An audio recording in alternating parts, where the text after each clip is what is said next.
বাবার সাথে কৃষিকাজ শেষ করে বাড়িতে এসে দেখি অনেক মানুষ আমাদের এখানে। দেখি আমাদের গ্রামের মেম্বারও আছে। আমি মনে মনে চিন্তা করছি কি ব্যাপার, এত মানুষ এখানে কেন? আমি বললাম ঈশা, এই ঈশা। ঈশা বলল কি হয়েছে ভাইয়া? আমি বললাম এইদিকে আয় তো। ঈশা বলল কি হয়েছে? আমি বললাম আমাদের বাড়িতে এত মানুষ কেন? ঈশা বলল ভাইয়া তুমি শুনো নাই, বাবার কাছে নাকি মেম্বার 1,50,000 টাকা পায়। আমি বললাম কি এত টাকা? ঈশা বলল হুম ভাইয়া। আমি বুঝতেছি না এত টাকা কিভাবে। আমি বাহিরে এসে দেখি বাবা মেম্বার সাহেবকে বলছে আমাকে কয়েকদিন সময় দিন, আমি আপনার টাকা দিয়ে দিব। মেম্বার বলল কোনো সময় দেওয়া যাবে না, কালকের ভেতরে আমার টাকা চাই। যদি টাকা না পাই তাহলে তোমার এই বাড়িটা আমার নামে কাগজে লিখে দলিল করে দিবা। বাবা বলল দয়া করে আমাকে একটা মাস সময় দেন, আমি আপনার সব টাকা দিয়ে দিব। মেম্বার বলল অনেক সময় দিছি, আর একদিনও না। এই সবাই শুন, কালকে হয়তো আমার টাকা দিবে, নইলে ওর বাড়িটা আমার নামে করে দিবে। এই বলে চলে যায়। বাবা বারান্দায় বসে কান্না করছে, আর মা বাবাকে সান্ত্বনা দিচ্ছে।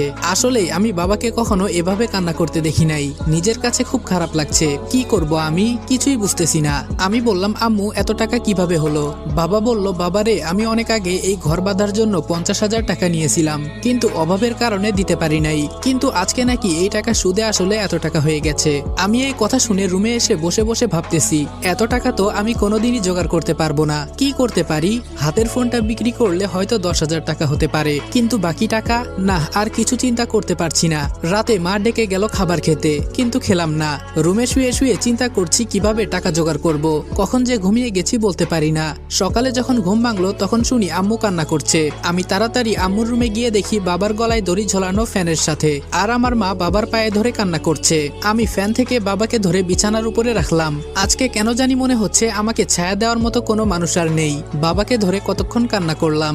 বাবার কাফনের কাপড় সবকিছু রেডি করে বাবাকে কবরে রাখা হলো। আজকে এই টাকার জন্য আমার বাবা মারা গেছে। আমি ছাড়বো না কাউকে, সব কয়টাকে দেখে নিব। শুধু একটু সময়ের অপেক্ষা। আজকে প্রায় 3 দিন হয়। রাতে আমাদের বাসায় মেম্বার এসেছে।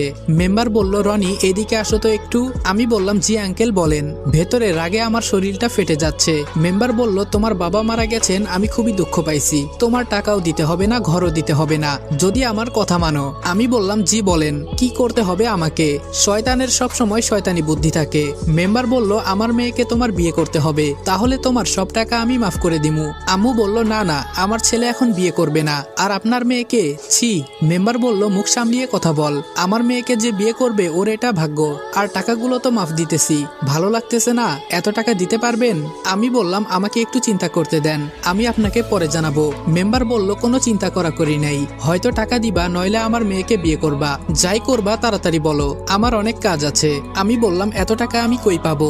বর্তমানে বিয়ের কথা বলি, পরে যা হবার